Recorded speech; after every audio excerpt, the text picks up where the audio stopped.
I need to turn on our audio or our video here. Our vision is to prepare world-impacting Christian servant leaders. So if you have not had the opportunity to see these two items on our website, it's really important for you to understand this because it affects everything that we do, from policy down to teaching practices. When you made your application, you should have seen this statement of faith, which is what we believe, and we want all of our faculty to believe in this as well. I won't dwell on it tonight, but I do want to call to your attention paragraph 5 that has some words highlighted in blue. And we really do believe in entire sanctification that happens with a crisis experience followed by regeneration. And we believe that this is on a basis of faith and consecrated through the infilling of the Holy Spirit, where the believer is cleansed from all sin. We believe in progressive growth and constant maturity in our Christian faith walk. And these are the types of things that we hope you will be doing with our students as you guide them not only in your subject matter expertise areas, but also in your faith walk, sharing with them so that they can go through this process in their lives as well. Let me introduce to you that we have, OCU is kind of comprised of 3 major areas. The first area is probably what many of you have already seen, the residential undergraduate campus. We have about 600 to 700 students a year that come to Circleville and actually attend the residential campus there. The middle column is the adult and graduate studies college, which is what you have applied for. This is a separate college, and it is focused on providing programs for very busy adult learners. We also have various campuses around Ohio and Georgia. In fact, we have 23 locations now, with a proper campus in Georgia and Morrow, and a second site opening there as well.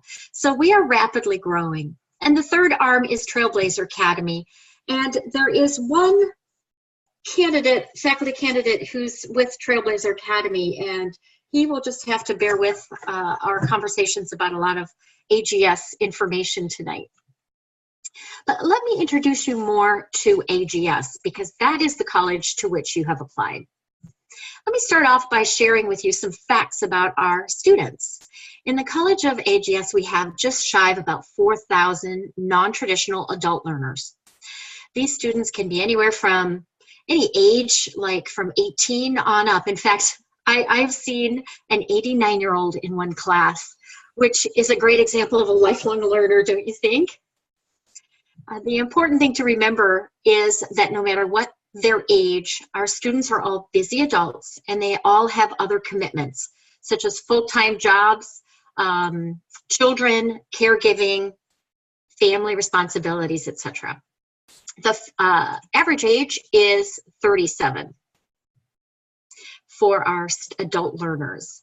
The second area I want to talk to you about tonight is that AGS students are all allowed to come to us because of our open access enrollment policy. If you're not familiar with what this means, it basically says if a student has a high school diploma or the equivalent GED, they may enroll and give college a try. That's really part of our outreach function. And it's different than the residential campus, which requires a higher standard of academic performance prior to admission. So be aware of that. Of course, it impacts the nature of the learners. A lot of our students are also first-generation college students, meaning that their families, no one has ever gone to higher education in their families before. This implies they may not have the support network that other students have who have family or friends who know about post-secondary schools. And they also can lack connections with people who might be able to advise them and support them along their academic journey. So sometimes they just don't know where to go to ask questions, and they need our guidance as faculty. Not to mention constant encouragement and motivation from us. The last thing I want to share is that our students are very diverse.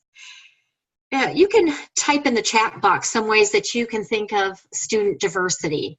I've already mentioned one tonight, and that was age. Can anyone think of some other ways our students might be diverse? Everybody's hunting for the chat box, aren't you? Good. Race is one. Excellent. Socially, economically, very good. Latina said religious background. That's very important. Sometimes people think that all of our students are Christians, and they are not. They do not have to comply with a lifestyle statement as our faculty do. Gender, of course, and ability and learning style. Ability is very big. Bonnie mentioned this. We have students, of course, who have disabilities, and we do have a compliance officer who will help those students to comply with any kind of accommodation that they might need. Culturally, language background, these are all awesome. Randy, I like your calling and dreams and passion, and of course, different nationalities. So thank you for sharing the numerous ways that our students might be diverse. We have to be clever and remember to include that diversity as we teach our classes and be accepting of that. Now let me introduce to you our faculty. First of all, I mentioned earlier that it is a requirement for all of our faculty to be Christians. We screen out faculty applicants who are not, so rest assured that all of your colleagues who are here tonight and the OCU staff with whom you'll be working, we all have deep and inspiring faiths. Adjunct faculty, the position to which you are all applying, are considered independent contractors. Now this has its perks. You can either accept or decline the opportunity to teach a course based on your own personal schedule. Affiliate faculty are merely more senior adjuncts with whom we commit to offer a certain amount of courses each year. We recently added a new title called lead faculty, who are professors who are contracted to perform specific tasks in various programs. They teach, but they may also do administrative tasks as needed. So these are some of the different ways that faculty members may grow in their relationship with OCU. Start off as an adjunct, become an affiliate, and possibly a lead faculty someday. Some of those roles, the administrative roles that lead faculty perform, might be to write courses or to mentor other junior faculty. And last but not least, I want to point out that all of our faculty are highly qualified. In fact, they must be in order to meet our accreditation standards. Our accreditation, our HLC is our regional accredited body, and Ohio Department of Ed is our state body. We have program-aligned accreditors such as ABHE for our Bible-based programs and CCNE for our nursing programs. So these regional accreditors require you to have 18 graduate credit hours or more in the course topic or subject that you will be teaching. This is not something that we whimsically choose to do at OCU, rather it is imposed on us by our accreditors. So you can rest assured that the faculty who are teaching their classes are, number one, very highly qualified to do so, and number two, very highly committed. So that's a bit about our faculty. Now I'm going to introduce you to our curriculum. We have very accelerated courses with prescribed curriculum. What do I mean by that?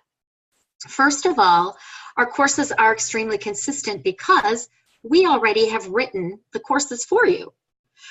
There's considerable value in this because no matter the modality, whether it's online, on-site, or hybrid, the learning objectives are exactly the same, since we have already created that curriculum for you.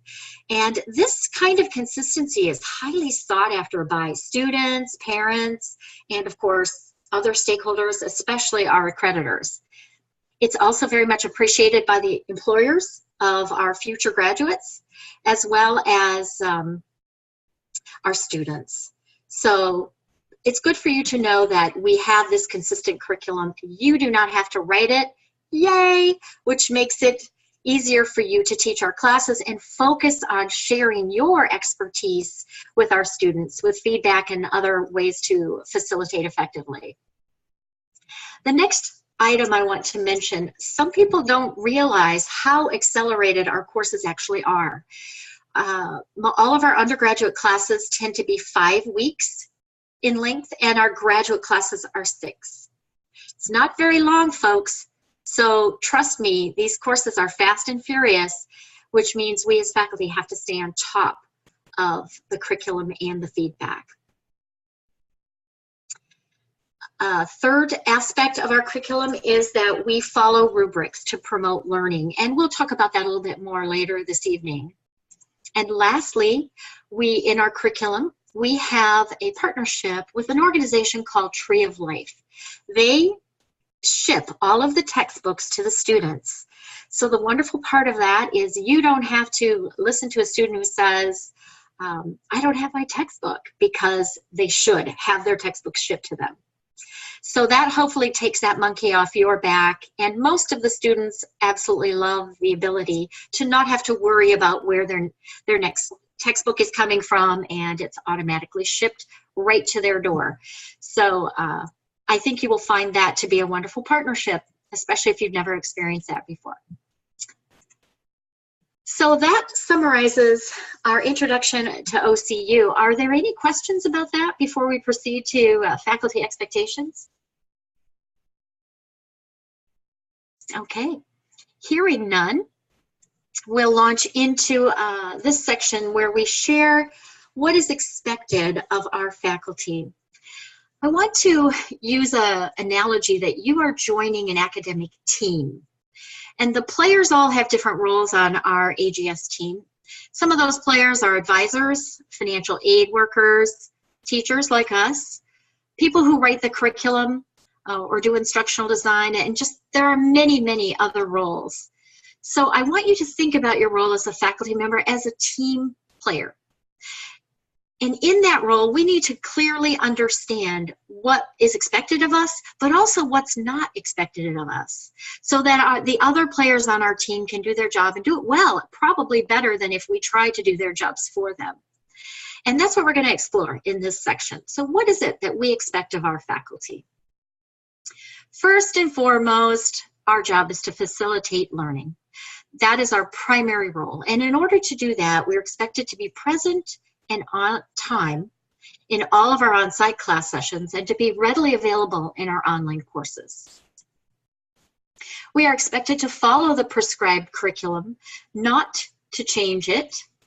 We are not allowed to alter the curriculum, especially the learning objectives and the assignments, but we are expected to augment it, enhance it, bring it to life with current events and relevant real-world stories that we can share from our breadth of experience in our subject matter expertise areas.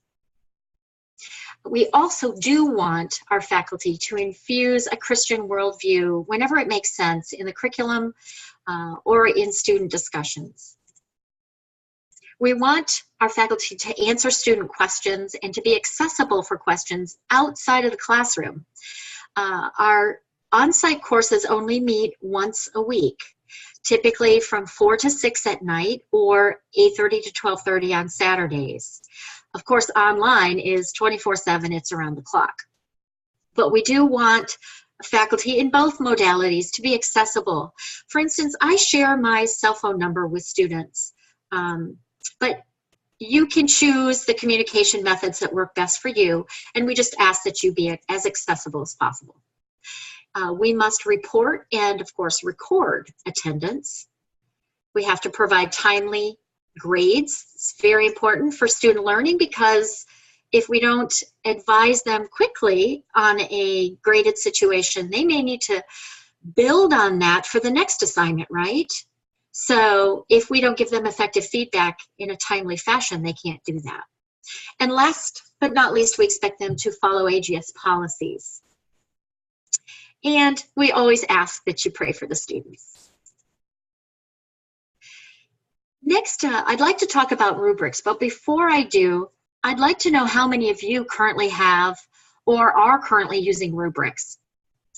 Can you just type in the chat box whether or not you like it, like rubrics, dislike them, or just realize they're kind of something you have to use? I'm curious because different people have different perspectives on rubrics. A couple of people, several people said they really like them. Some commented that they're very fair to students. And I appreciate your honesty, Bonnie. You've learned to appreciate them. Good. Yolanda says she favors rubrics. Great. Good responses. Thank you. I think that the purpose of rubrics is something that we expect our faculty to follow.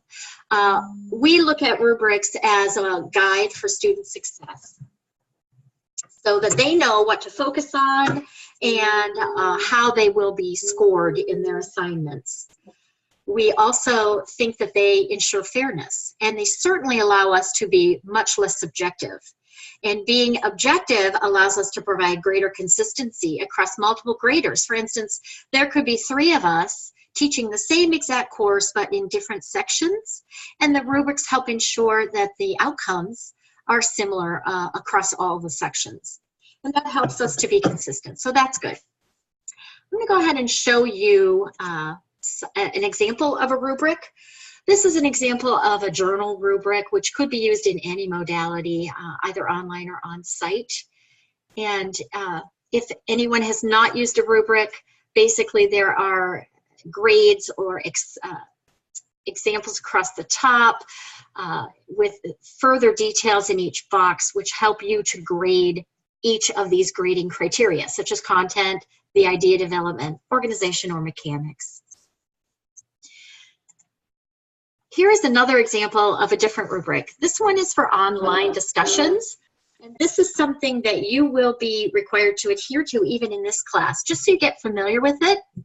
And most of you in this particular orientation are going to be teaching online, but there are a few that are teaching on site.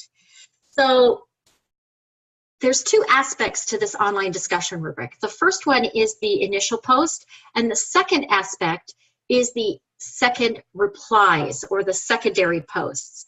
So I'm going to give you a little tip for excelling in the orientation class as well.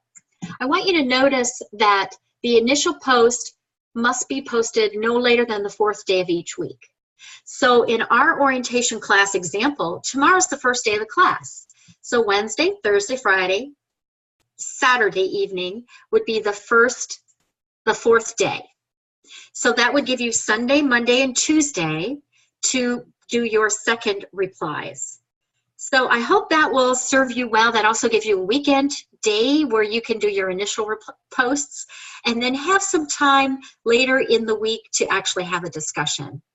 With the level of expertise that we have in this orientation, I'm going to be expecting some really good interaction amongst yourselves because you represent a great deal of experience here.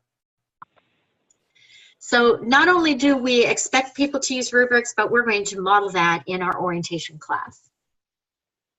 So the next topic with faculty expectations is the importance of grades and embedded feedback. Grades need to be timely, optimally every 2 to 5 days, never more than 7 days in our accelerated courses, because students can miss the opportunity then to build upon that feedback and to correct incorrect thinking. So it's very important to think about that. Before we talk about feedback, I want you to stop for a moment and consider your perspective about effective feedback. Just think about what you think is effective feedback. Faculty need to be aware of your own assumptions and your own personal biases. When you think about effective feedback, we might be thinking, oh yeah, copy and paste. I'm going to copy and paste. That'll be effective for me. Well, you know, sometimes you can do a little bit of that, but the perspective of positive feedback can be much different if you're the student. So for a moment, I want you to put your student hat on and imagine if you were a student And I want you to ask yourself, is my feedback effective? Can students take my information and improve their skills using it? How would the student view my comments? Am I too judgmental? Am I overly negative? Do the students see that my style of feedback will fit well with this accelerated curriculum that we have? Is it detailed enough and focused enough so the students can succeed and then build on that success for their next assignment? I don't know about you, but I always feel that I can improve on that. And it's a constant cycle of iteration where I'm constantly growing and learning in the way that I give feedback. So I'm going to give you a couple tips that I've thought about. One thing is some effective feedback characteristics is to make sure that our feedback is very genuine, that it's very specific, and it's very concrete. It's stuff that they can actually do to perform better. I like to include personal reflections and some biblical truths when appropriate. I mean, not every single feedback is going to include that, but when you see an opportunity to share a story or give a biblical truth to someone who's possibly struggling or who's done very well, this is a great moment to do that. This is what makes OCU different, everybody. And some feedback strategies that I have learned is to note strengths initially. We can always think of one thing that someone has done well, right? There's always something they've done well in every assignment, unless, of course, they just didn't submit anything. And then use the rubrics and explain why you've deducted points. Mark a couple of occurrences if they're reoccurring problems. For instance, maybe they're not citing correctly. Note those 2 or 3 times, show them how to do it correctly, and then maybe recommend a reference where they can go to learn more about ways to correct their incorrect citations. There's nothing worse than being a student and every single thing, every line on your paper is marked up. How do you think that'd make you feel? So I don't want you to, there's a whole science actually on minimal marking. It doesn't mean that we're not effective. It means that we're very specific, providing a couple of key examples and then noting that they have done that repetitively through the paper. And last but not least, help the students out by embedding URLs that will send them to good websites or resources. We've got a whole Student Success Center that you can send them to. If they're consistently making some grammatical errors, you can send them to that center and they can learn from their mistakes. So I hope some of these ideas are things that you can use so that we all can grow and be better in our roles as faculty. The last key component of effective faculty is communication. We need to be able to relate and connect with our learners. We don't have very much time with them because of our accelerated courses, so we really need to optimize our class sessions. Some key ways to do that is not always to be the lecturer in an on-site class or even in an online class. Rather, be the guide on the side. We've posed the questions, we've got the prescribed curriculum.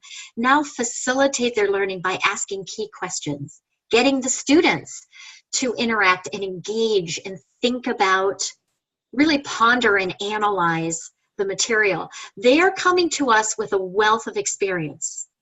They're not babies. They're not junior high kids that haven't been in the world, right? These are adult learners who already have a wealth of experience they will bring to your class. So encourage them to share that with one another.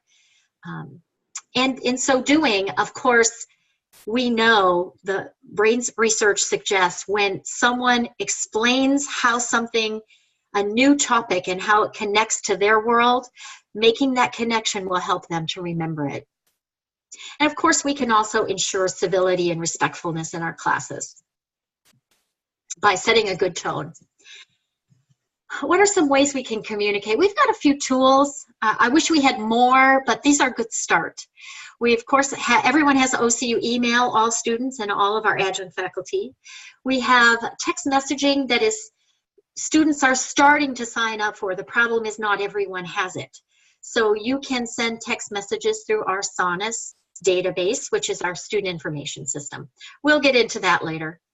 There are also wonderful announcements that you can put in your class. It's a key way to communicate. And we are experimenting with videos and webinars such as this one.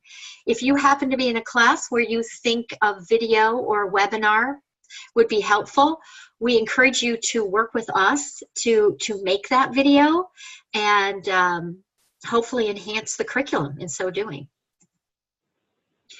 And last but not least, we expect you to explain to your students when you're going to be available and also when you're not going to be available. For instance, I usually say, I will try to respond within 24 hours to an email, a text message, or a phone call. However, I may not be able to do that on Sunday. That's the day for family and worship. And so for them to expect that my delays or my replies may be a little delayed on Sunday. Listen, we don't expect you to work 24/7. That's not what this job is, right? So we as faculty need to define the parameters of when we will be available. Many of you have full-time jobs. So you might want to say, look, I'm going to be available in the evening between 5 and 10, or when you believe you will be accessible. So I think that's important to set those expectations. To summarize this section then, AGS expects our faculty to understand their roles, to use the pre-made rubrics to promote learning and structure objective grading, to promote timely grades and to provide rich feedback, and to be available outside the classroom to help students so they can become successful in our accelerated classes. That's our role. I want to note that we do not have to do all things. We do not have to be the advisors. We have a large advising staff that do that. We don't have to be the financial aid experts. We have people who do that. We'll explore some more of our policies later in this course, but please know that many of our policies and rules help to define what our job is within the parameter of our, or the bigger picture of our team, and help to set parameters for our roles. So are there any questions about faculty expectations? If there are, feel free to unmute or type in the chat box.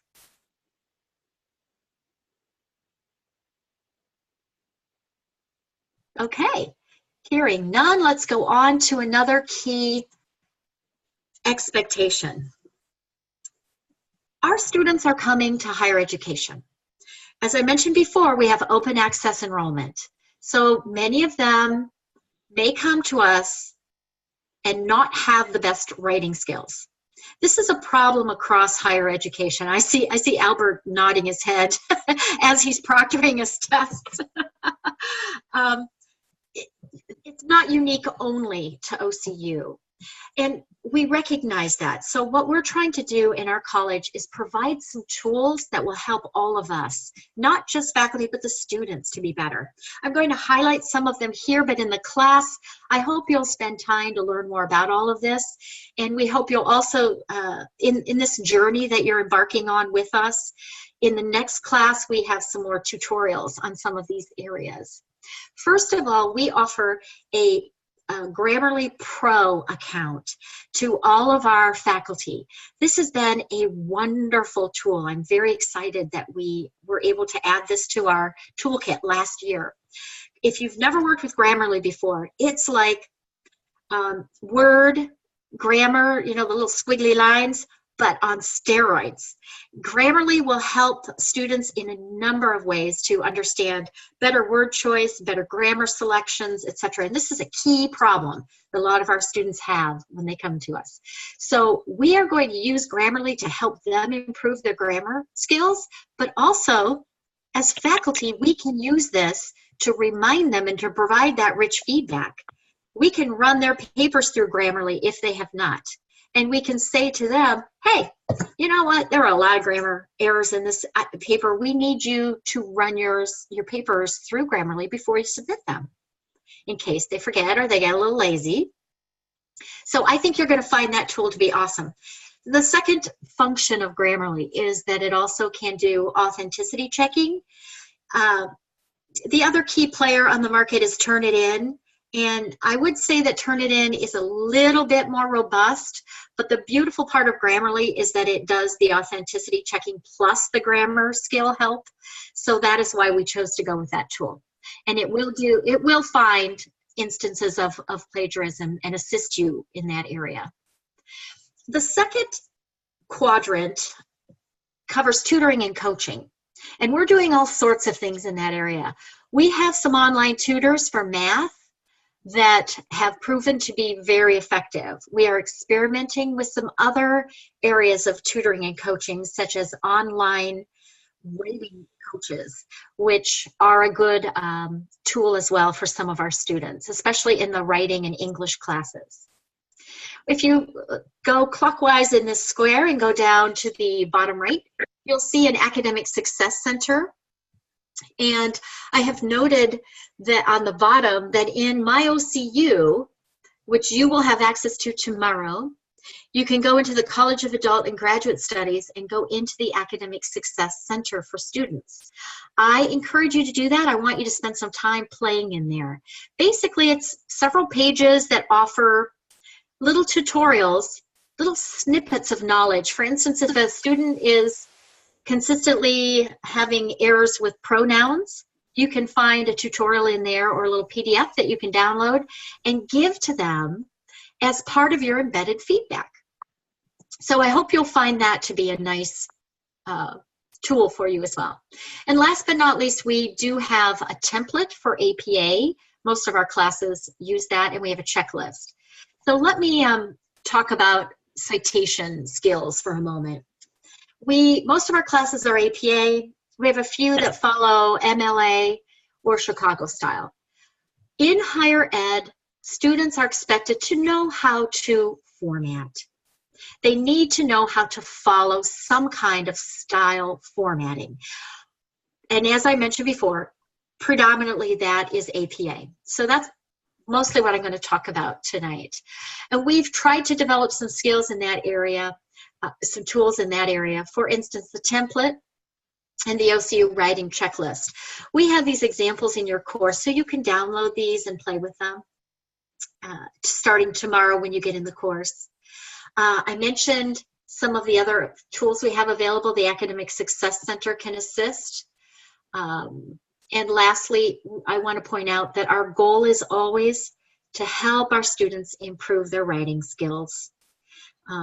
This is a sad, sad thing across our nation, and it is not just specific to OCU.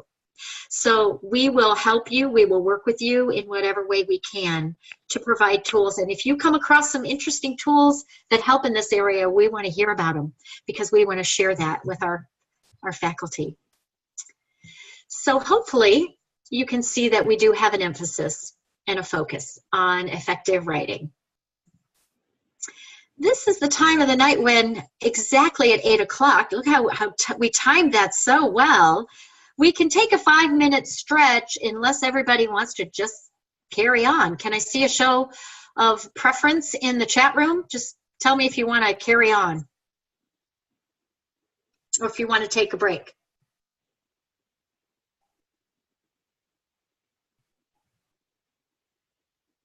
I'm seeing quite a few. Keep going. We can save 5 minutes this way. And if someone needs to get up and run off, that's fine. So, or run off to grab a drink or take a stretch, you certainly can. All right, the next thing we're going to talk about is a very important topic, and this is OCU policies. Every school has to have policies that document and define processes that are required for key things. In this course, we're going to be introducing you to the items on the left of the screen: attendance, late homework, our plagiarism or academic honesty policy, withdrawal and incompletes. Those are policies that we will be I want you to cover in this course. However, we have a second phase of orientation that will cover the federal policies, such as FERPA, Title IX, and ADA, or the Americans with Disability Act accommodations and policies that we must follow. So for tonight, we're only going to focus on these. This link that is in your handout, by the way, takes you to our catalog, and this is a PDF version of our catalog. So what I'm going to do is show you, in fact, you can Control F and quickly get to the pages that you want. And also you can follow my guidance. Page 23, I guess, is our attendance policy. Now, you might think that attendance is straightforward, but sometimes there's some funny little nuances that each college or university has. And the first thing that I want to point out, when you've got only a 5-week class, if you miss one night, even 1 week in an online environment, that's 20% of the class. That's pretty significant. If you miss 2, you guys, it's almost half the class, right? That's 40%. So therefore, we had to make a policy that we only allow 1 absence. Now, if a student has 2 absences, our job as faculty is to report that student to the registrar, and the registrar withdraws the student so they do not earn an F in the class. And guess what? Then the student can retake the class. So it's really important that we do this key role. So I'm going to give you time in our actual on-site class or online class to delve into this a little more, but I want to point out to you the importance of this. And our attendance policy in on-site classes has one little nuance, that we consider a student tardy if they arrive more than 30 minutes late or leave earlier than 30 minutes.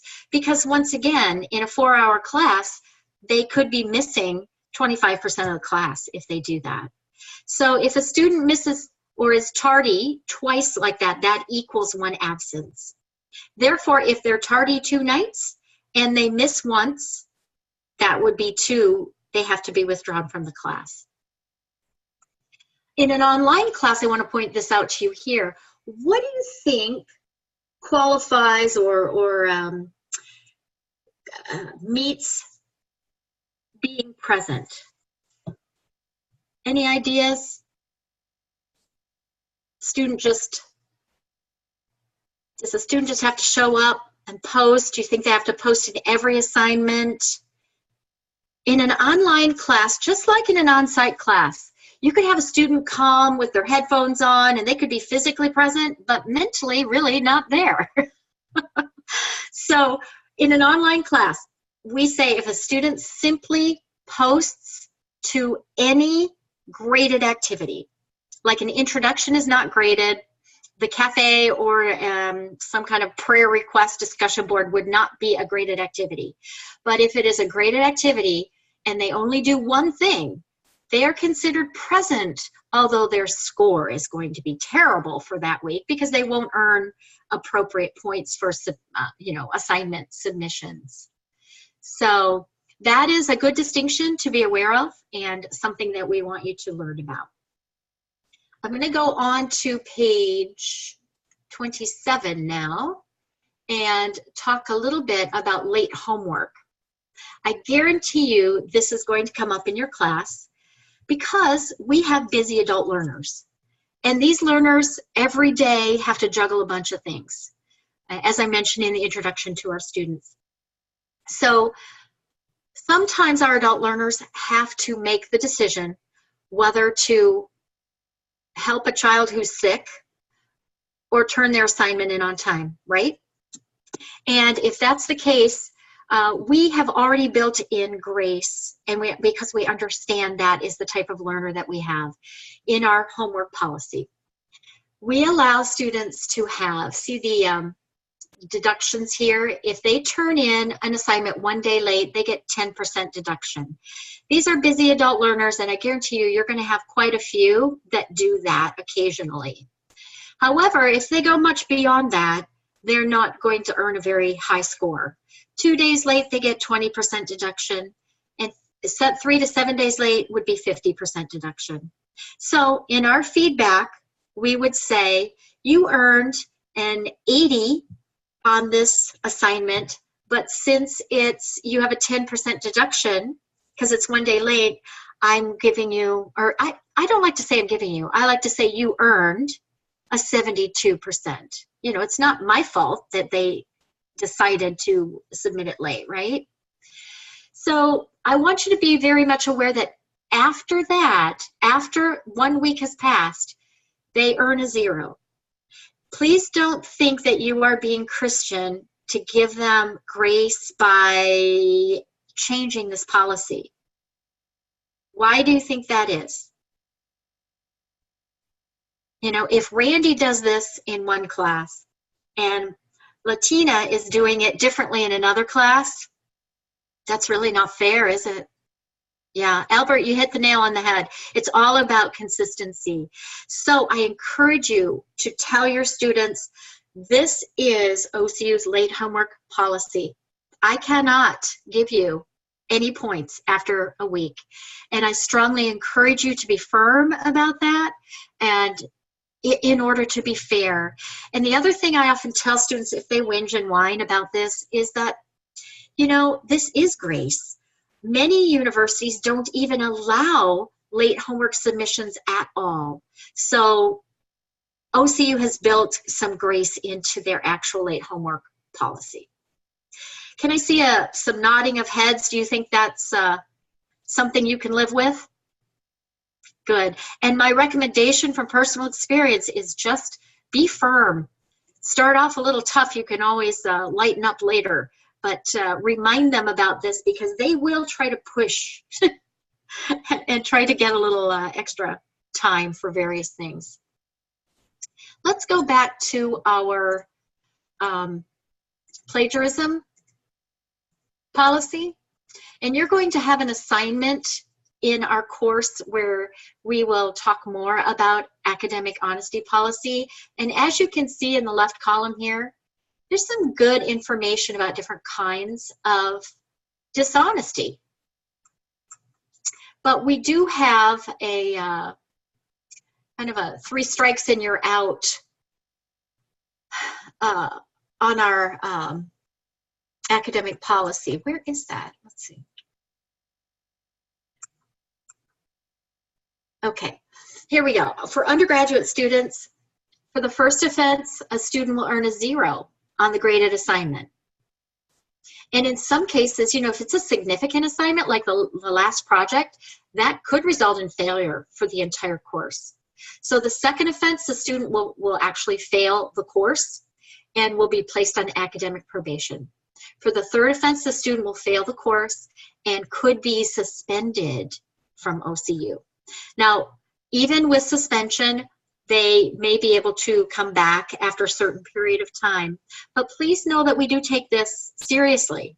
And we encourage you to use our resources. We have a wonderful dean who can help you make some assessments as to whether something is actually plagiarism or not.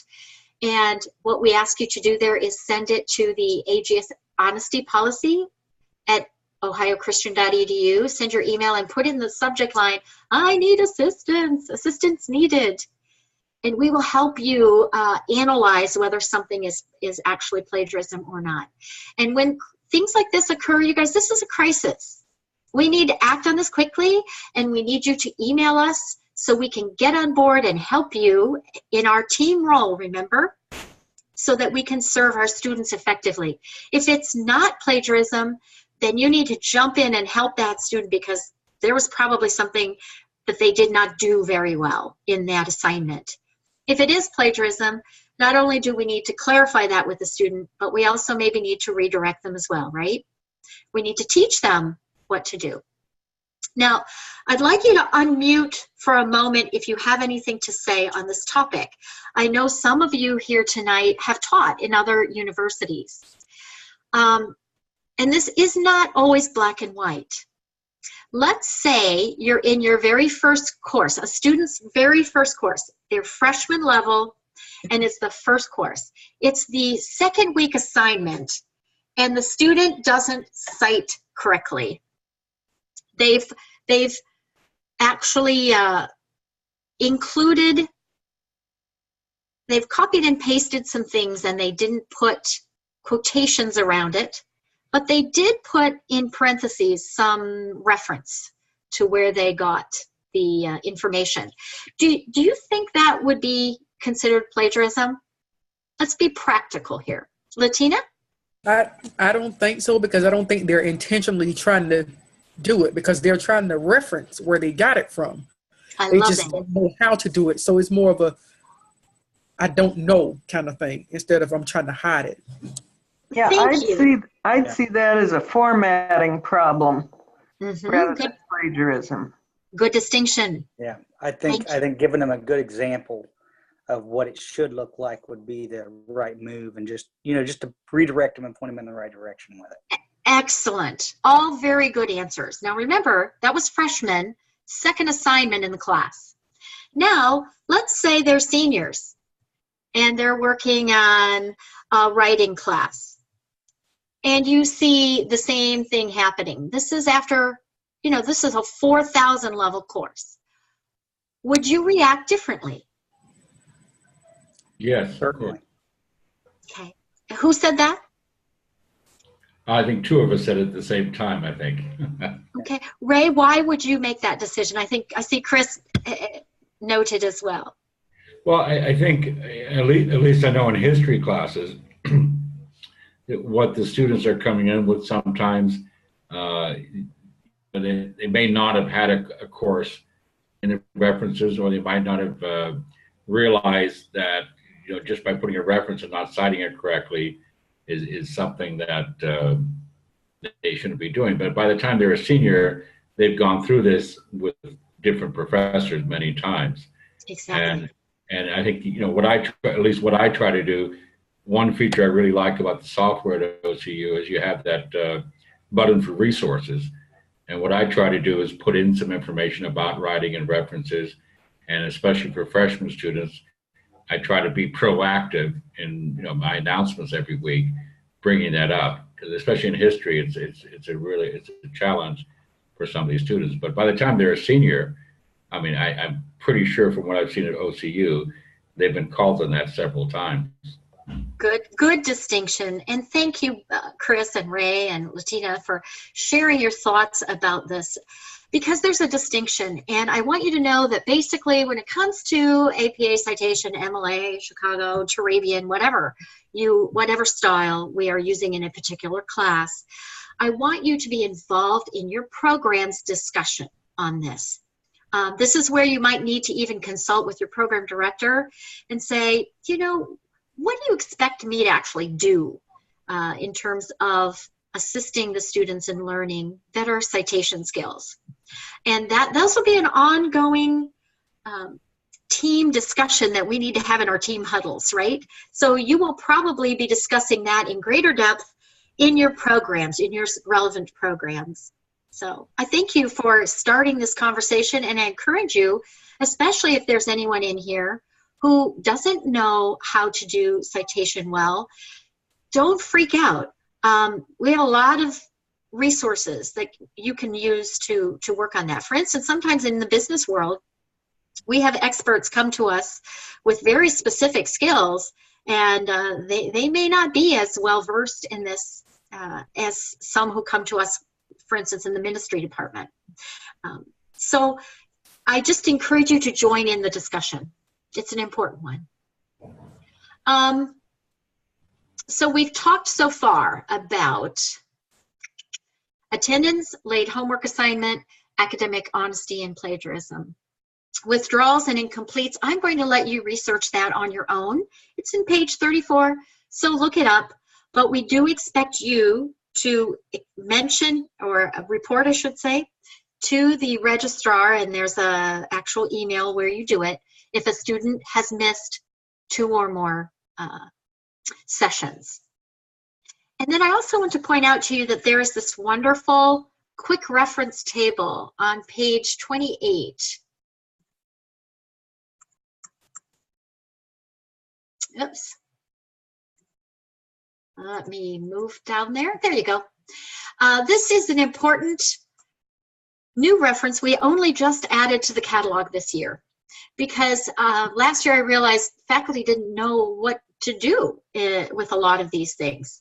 This is where the power of the team comes into play. If a student needs to apply for an incomplete or wants to have a grade appeal, there's a disciplinary appeal, they want to withdraw from a course, you know, maybe someone's ill in their family or they have an unforeseen circumstance, or maybe they're in the military and they're deployed and they've only done the first week. Maybe they want to withdraw from the course. The reason you would withdraw is so you can take it for free again, or take it in the future and not have a grade already in your student information system that would then have to be averaged in. So come into this section in the catalogs for referencing what to do and what team players to encourage your students to connect with if there's some particular policies that they need some help with. And as I said, in the second class, we'll be talking more about exciting things like FERPA, Title IX, and ADA. And I say that a little tongue-in-cheek because most faculty do not enjoy those, taking those compliance classes. All right, let's do a quick summary so we can kind of consolidate everything we've gone over tonight. Starting in the lower left, I really want to encourage you to let the planned curriculum be your friend. Use the extra time you're going to have at OCU for engaging students and providing valuable feedback. Then on the top left, use various feedback strategies that work for you to create efficient ways to provide authentic, specific, genuine feedback. In the upper right, I want you to know OCU and federal policies and follow them. Refer students to the catalog link, which you have in your handout and you will have in the course. And you should be well versed in these policies before you start your first class. So along this journey, do not hesitate to ask us for clarification. I'm sure if you have a question, probably somebody else in the class does too. And lastly, in the bottom right, remember that our mission is to create Christian leaders, and that we, in turn, should be good role models. So when you write your introduction, provide a brief testimony. You know, part of our mission is to change souls, not just, you know, embed information in minds. Check for prayer requests and interact as needed in your class. Post prayers for your students and respond to their requests in a timely manner. And make sure to respond with private feedback on all assignments so that you're not embarrassing the student and you're respecting them. Your responsiveness to your students will speak volumes about who you are and what your character is. And in an on-site environment, watch your dress code, your language, and how you respond to difficult situations. That's the beauty of us online faculty. We don't have to worry about what we have on. And we can have our pink fluffy slippers on if we choose to. So, but I hope we've covered some good and valuable feedback here for you to help you understand what we expect with our faculty and have a better idea of what you need to do. Are there any questions about faculty roles and responsibilities at this point?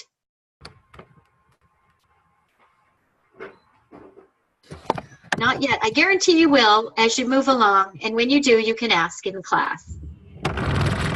We are making good time, you guys. I'm going to get you out of here by 9. So the next phase in our session tonight, we're going to talk about the hiring process, the different phases, share some good contact information, and show you exactly what you have to do next to get into your class. This is a slide that shows you about the hiring process. Some people think that you're just going to come to this webinar and bam, you're going to be a faculty member. It's quite a bit longer than that. We have 3 distinct phases that we have all of our faculty go through so that they're prepared to actually interact with the students in that fast and furious accelerated course. The first phase on the lower right, we call the candidate stage. That's what all of you are in right now, unless you're adding a modality to your existing role at OCU. And your course will be from tomorrow, Wednesday, October 25th through 11/7, which is, I think it's a Wednesday, isn't it? No, Tuesday night, midnight, November 7th. This normally takes about 2 weeks to complete the course. And then we ask for a 2-week break where our program directors can help to grade and finish up all of the feedback that they want to give you in the course, because they want it to be a meaningful opportunity for you. And then you get to be moved on to phase 2, which we call the mentee prep stage, where we're preparing you for a mentored teaching experience. This is also online, and that course is entirely self-paced. It's really helping you just wrap up all the things, the checklist of things you need to do to be a faculty member. There's an HR packet so that you can get paid when you teach your first mentored class. We got to make sure we've got your transcripts, and there's a bunch of little trainings in there that you can take at your own pace. And we give you about 3 weeks to complete that phase. Then after that, there can be sometimes anywhere from 4 to 6 weeks where before we actually assign you to a mentored class. And the reason for that is that we've already got faculty scheduled out about 2 months. So it's often a little bit of a challenge for us to squeeze you into a course very quickly. So please be mindful of that. We'll do our very best to get you assigned to a course quickly, but if it's delayed up to six weeks, even 2 months sometimes, that will be the reason why, is that we've already made other commitments with other faculty to teach those courses. So in that phase, I love this phase. This is where you get to have one of those lead faculty look over your shoulder, talk to you. You can ask them questions and get live feedback from them. But they're also there to assess and critique how you're teaching in the hopes that you will learn and grow. So we want them to be highly critical so that you can learn from the situation. And that's what we call the mentee phase. And once that's completed, then you are ready to rock and roll and be assigned to your own courses and to fly as an adjunct faculty member. And then the sky's really the limit in terms of how often we have classes in your subject expertise and how many you wish to accept in a year. This slide, which you have in your handout, really summarizes, or actually it defines what I just talked about in the previous slide. So please refer to that if you get confused about the phases. The next thing I want to show you is I would like to demo to you how you're going to actually jump into your class. Let me pull up my web browser here. And I hope everyone can see that. If I teach you nothing else but this tonight, remember this. If you don't know where to go to our OCU website, and you can get everywhere from there. On our homepage, our URL is www.ohiochristian.edu. If you don't know this or you're not aware or have never looked at it. From this location, from this homepage, you can click on these drop downs and you can get anywhere. For instance, many of you came here already to the employment page. That's how you can quickly get there. My OCU is what you get when you get a SONUS ID and you have access to systems, which we have now granted all of you. When you click on this drop-down, you can go to My OCU, which is our intranet. That's where the Student Success Center is. You can go to E360, which is our learning management system. That's where our online courses and this orientation class will be. Our library. SONUS is our Student Information System database. This is where you will enter grades and attendance, and you will be able to print off your student roster for a class. You can mass email your students from this location, and you can also start texting them from this location. Skip over the academic calendar because unfortunately that's just for the residential campus. Blazer Tech though, remember that name, everybody. Blazer Tech is the beloved name of our IT help desk.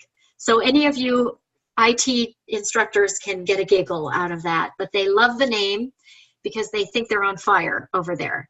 So if you have any problems getting into our systems, please click on this page so that you can find information about Blazer Tech. Here's their email, here's their phone number on the right, their operating hours, and they can do a remote screen connect with you to ensure that you do have proper access.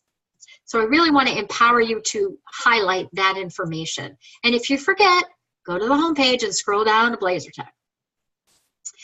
You won't need to be paying anything online, but you might need to go check your webmail, which you can access right here.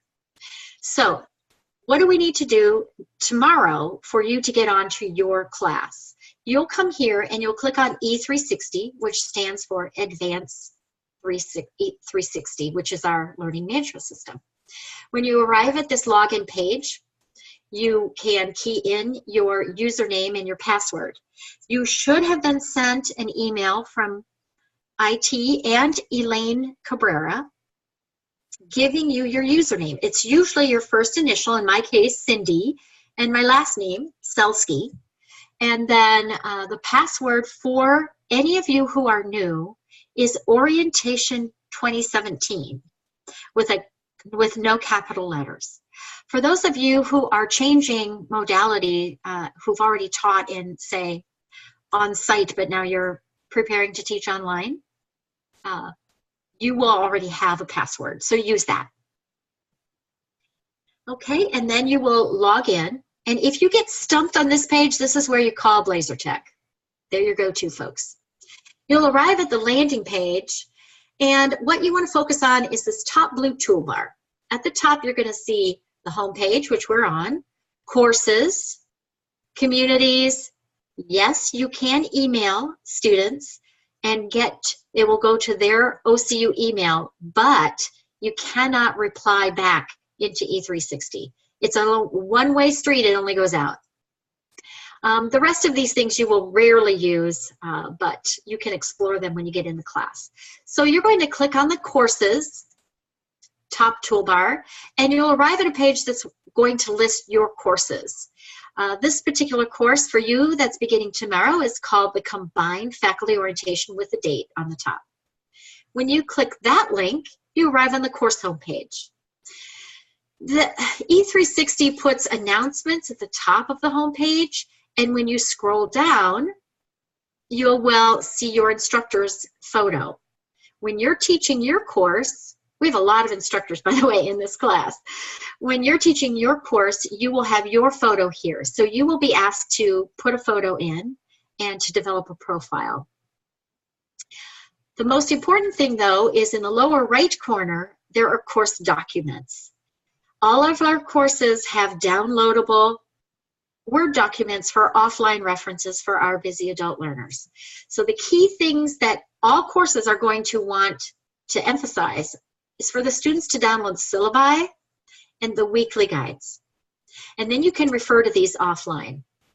The rest of these items on the course documents, you don't have to immediately download. We have them there for your reference, and they're really kind of FYI. Then to actually navigate the course, you will use the left-hand navigation pane, and you'll click on Lessons, where you will actually step through the week 1 activities. And after you read a little introduction, maybe you link out to see a tutorial or something, then the activity will be in the brown and you'll go to Test Center. I want to emphasize that our tests, we have 2 little tiny quizzes. They are really just drill and practice, you guys. Don't freak out by the word test. In fact, the majority of our curriculum does not use tests. We don't live in a multiple choice world. So the majority of our prescribed curriculum involves more authentic assessment activities, such as papers and case studies, things of that nature, projects. But we have 2 quick quizzes that we ask you to do. You can take them as many times as you need to get a good score. We just want to make sure you know the right answers. So I hope that won't be overwhelming. And obviously you need to create a profile and do some additional things. There's discussion links, etc. All of our assignments are submitted into drop boxes. Let me scroll up. And on the left, if I go back to the home page, on the left you will see links to groups, a calendar, lessons, the discussion forums, and drop boxes. Our drop boxes are where we literally drop our assignments into a box or a folder, and that's how you can explain it to your students. So you'll come in here and you'll click on this and you will submit a submission. I'm sorry, I'm the instructor, so I can't model that for you, but that's what you'll do. And I also want to encourage you to link on the discussions and jump right in the cafe, introduce yourself. If you have a praise that you want to share with everyone or a prayer request, you can click on this discussion board, or you can ask questions here in the facilitator forum. These top 3 discussions are in every class, and then graded discussions follow those. So once again, we're modeling for you to have the experience of being a student in kind of a condensed little course that we're doing for orientation. So that's a big overview of what your class looks like and how you get into E360. There's also another thing you need to know about. Under the Communities tab at the top, we have communities where people can engage in conversations and share information with one another for subgroups. We have one that's called AGS Faculty Community, and in this community, we have a lot of processes and information for faculty. If you scroll down, you'll see some quick links to tutorials, quick links for other important things, and then all of our processes are in our lessons. Policies and processes are listed here. For instance, under general processes, you can learn about attendance and how to actually submit attendance, and there's links to tutorials. In the HR lesson, I would think that you're probably going to want to look in here and check out what you might be paid. So you can look at the pay rates and download those. They are a factor of how many students are in your class and what's the highest degree that you have. We pay every other week, and that pay schedule is here too in the HR section.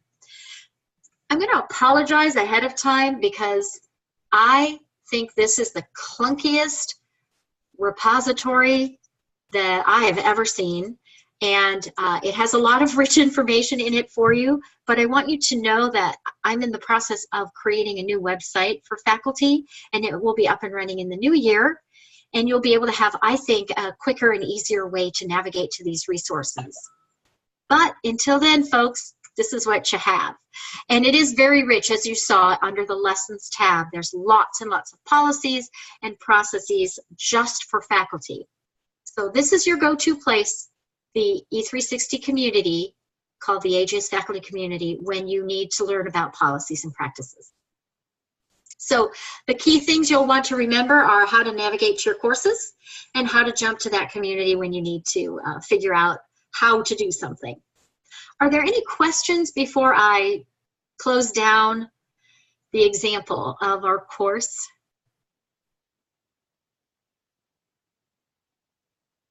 Yeah, I do, Dr. Chelsky. Yes? How do you change the password after you log in? Did you log in? Yeah, I'm already in. And did it ask you to change your password? Nope. Okay, I'm going to have to ask IT because that is supposed to happen automatically. Okay, maybe because I'm using my mobile. I don't know. We're going to have to try. You know what? If any of you are not allowed to change your password, I encourage you to contact BlazerTech and say, hey, I don't want to have this generic login password. Can you show me how to change that? And I know they'll walk you through it over the phone. Okay. Okay. Thank you, Albert, for bringing that up. That's great. Dawn asked, are these instructions written down somewhere? Yes, these are in the PDF handout that we should have emailed all of you. If I missed anyone or Elaine missed anyone when she sent this out today, you can stay on after our course tonight and I'll make sure that I do send it to you, okay? So, if there are no other questions, I'm glad you've had an opportunity to see a little bit more about what is going to occur next in our online course. And this is an example of some of the pages in the handout. This page just simply summarizes what's in that AGS faculty community. This, once again, is your go-to place for FAQs, links to resources, etc. Also, we often put announcements and updates in the alerts in there. And I have this little bubble in the middle that shows that another website is being developed, and it will be housed in our internal intranet called MyOCU. So stay tuned. That will come out early January. The next thing I want to go over is driving you to this page. Keep it in a safe place. You might even want to print it off from your PDF handout. These are all the important AGS contact information that you may need to contact either during this orientation process, but certainly afterwards as you're teaching for us. The leader of AGS Academics is Scott Mercy. He is our Dean of Academics. And then we have faculty services and help desk contacts. This is my group. We try to provide good resources for faculty as you on board with us, but also as you become a tenured faculty member here. And we also, the Blazer Tech Help Desk, their phone number is here, as well as their email. By the way, you simply append to any of the characters within the parentheses at ohiochristian.edu, and that is their email addresses. Another phone number that you might not be aware of is our Answer Center Help Desk. They're wonderful, and I encourage you to write down that phone number as well. If you don't know who to call the Answer Center. They're there to answer your questions, and they can connect you with anyone immediately if that person is not in a meeting or not out for the day. If you are in the business program, note that many of you met John Tomlinson earlier tonight. We also have Randy Savage, who's an associate professor who assists with many of the administrative tasks in this program. And we also have a lady who schedules faculty. Her name is Susan Allen. She's been with us for a very long time. Very helpful. Notice that in the other 4 programs, you have a similar list of important contacts. Every single program has a director, and they have typically some kind of administrative faculty member, and they also have a scheduler. So these are the key team players that we want to make sure you are aware of under each one of these academic programs. No matter what your on-site or course or your online program, or if you're in Morrow, these are the program directors. There can be site coordinators, there can be even VPs of a particular campus or a dean of a campus, but the curriculum director is still the same no matter what site you're at. I hope that makes sense. It is kind of unique to our structure. So, what are your next steps? Tomorrow you will have access to your class. So, Albert, when you logged in, could you see the class yet? No, okay. It should launch tomorrow morning for all of you. So you'll enter your first initial and your last name. Sometimes you have a number after a common name, such as John Jones or something. It might be J. Jones 11. And you'll click on that course tab. You'll go into the course name of the class. And I think it was Dawn who asked if these directions were written down. This is where it is, Dawn. And then you use the left navigation pane to link to the appropriate lessons or to submit discussions and get involved or submit an assignment in the Dropbox. If you have questions, as I mentioned before, call Blazer Tech. And if you have other questions, you can call email AGS Academics at any time. Also in the class, all of the program directors and myself have our emails listed, so you can quickly email from E360 any questions you might have. So I hope that's clear for everyone. Do you have any concerns or questions about where you ought to go? Oh, Albert, I put in there where you can change your password through the Outlook email option. Good. In Outlook though, right? Not in E360? Is that what you had to do? Well, I tried to log in through my email, but it's not recognizing it. Okay. If you are not, to excuse our IT, faculty, we have to kind of tweak the system. What we're doing here is good. What we're doing with all of you is you are faculty, but we're trying to make you act like students so you can have this experience as a student.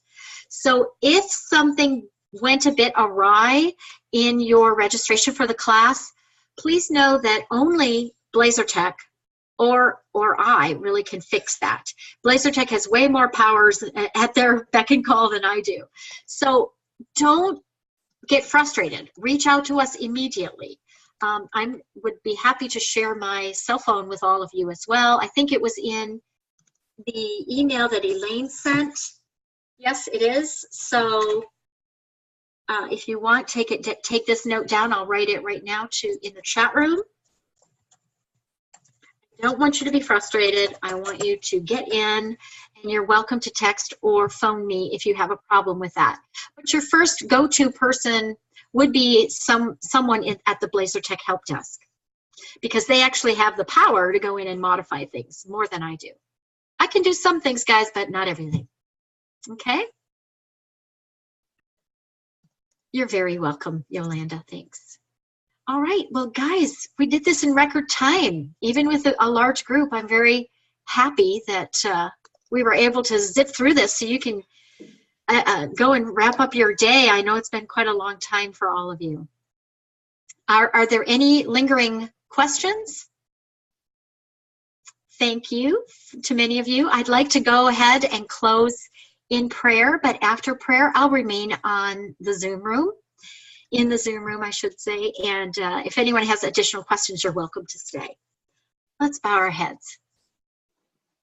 Dear Father God, I thank you for all the souls who took time to be here tonight, who after a busy day came to learn how they might prepare to teach important subjects to our adult students who are eager to learn in a Christian environment.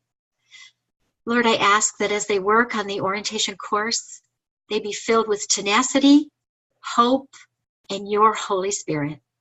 In Jesus' precious name, amen. Amen.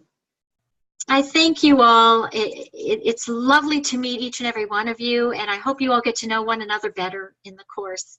You're welcome to sign off now, but I'm delighted to stay on for anybody who might wish to remain. Thank you, Cindy.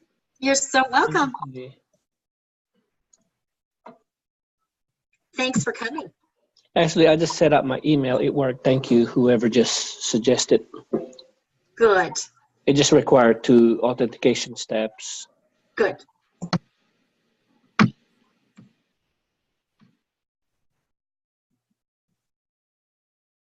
Cindy, Randy Young here from Agora. How you doing?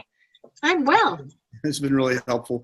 2 questions. One is for the post, are the posts scripted for each week as well? The questions that they will post on and that kind of thing? Yes. The discussion questions are prescribed and they're in the weekly guides. But in the actual discussion itself, it will say refer to the weekly guide for the discussion. You know, it is what it is. It's a lot of curriculum that's designed that way. In our orientation, I have embedded the actual instructions, not only in the weekly guide, but also in the discussions. Okay. All right. So when we teach a class, those discussion questions will be already prescripted, which is fine. I just wanted to be, want to be clear on that. Okay. That's right. And if you find that students are struggling, because sometimes they do, they're like, where is that in the guide? I don't understand it. Copy and paste what's ever in the guide and put it right in the discussion so they can see it. Okay. I do that often for the start classes for the freshman level, but you know, if somebody's older, they're a senior, they should know how to do this by now. Okay. I encourage you to be intelligent about your facilitation, and you know, if it doesn't make sense and the students are frustrated, then help them. Yep. You know. No problem at all. Got it. Oh, and one other thing that you might want to know, we have a feedback mechanism we have something called a curriculum trouble ticket. So if there's some problem with the curriculum or an enhancement that you think should be made, we strongly encourage that kind of feedback as learning opportunity for us to improve our curriculum. And that goes directly to our program directors, who can then make some assessment as to what courses they wish to be revising. Okay, great. One more question. Sure. We were actually supposed to be doing on-site classes, not online. We had to make some switches in August in a hurry in this new partnership we have and all that. So, and I was in the air during the last orientation, wasn't able to take it. So I'm actually scheduled to teach a class starting mid-November. Yes. Okay. So that's me getting all this material in and everything, as long as I just push it, we're going to be fine. This course is 2 weeks, and I remember we talked to you and we said, hey, it's better to join in a class than to do this by yourself. The journey is awfully boring by yourself. Yep. And so you can get all this stuff behind you, which is important. Then I will have to give you some of the components of that phase 2 individually. Yeah, that's what I'm wondering. Okay. And you remember I told you that's a self-paced course. So what I will do is allow you, in fact, if you want to, I can let you get into one of those right now, but that's a lot to cover at the same time, Randy. Yeah, it's these next 2 weeks are pretty brisk for me, but yeah, I need to get on it. So phase 2, I just need to get with you and get on it as quickly as possible then. That's fine. And what I'll do is I'll just open that up and you can do those things while you're teaching. And they're really not bad. They're quick little quizzes on those federal compliance training. Yes, important. Yep. And then I'll some also, of that with a former academic partner, but I really want to be up to speed with you. Yeah. Well, it's also important if you ever want to teach an OCU students that that you follow those too. So. Yeah, that's totally agree. Okay. Great. And then the mentoring side of things, how would that work? For you, for the Agora faculty, that will be, well, typically Shane has been doing that, but we can ask him if not he, then there are other people we can assign there. We have a lot of mentors. So let's start with Shane. That would be great. Okay. And he can kind of help with some of the nuances with the partnership too. Yes, absolutely. Okay. Good. Great. Thank you, Randy. I'm glad you took the time to be here. Good hanging out with everybody. I really appreciate it. Good. See you in cyberspace. Yeah. Good night, everybody. Hi, Cindy. Good night, Ray. Hi, Cindy. I talked with Rob and Patrick. Sometime in the next month, we want to get back on campus for a day and meet face to face with a lot of you, just to continue the dialogue and for clarification to make sure we're moving forward. And so far so good, but we just want to keep the conversation going. Okay. Sounds good. I see Kevin Crow on. Okay. Hi. He's been on since 7:08, Cindy, but he had internet problems initially and couldn't introduce himself to the group. When I said, I think Kevin's on, I saw his face briefly, and then he disappeared when you said there was anybody else. And then he texted me as of 7:08, and he says, I've been on. So if I can introduce Kevin to you, he's taught for us in the past. And so, Kevin, go right ahead, all right? Hi, Kevin. How much do you want to hear? I know you've got other people waiting. Well, actually, all we wanted in our introductions was the highest And I can get that from your application, Kevin. So what will you be teaching, though? I do want to write that down. New Testament. I have an MA from Ashland Theological Seminary. New Testament. And that's your strength. Wonderful. Okay. Well, if you have any questions, feel free to email me if you need some additional explanation if you got on late.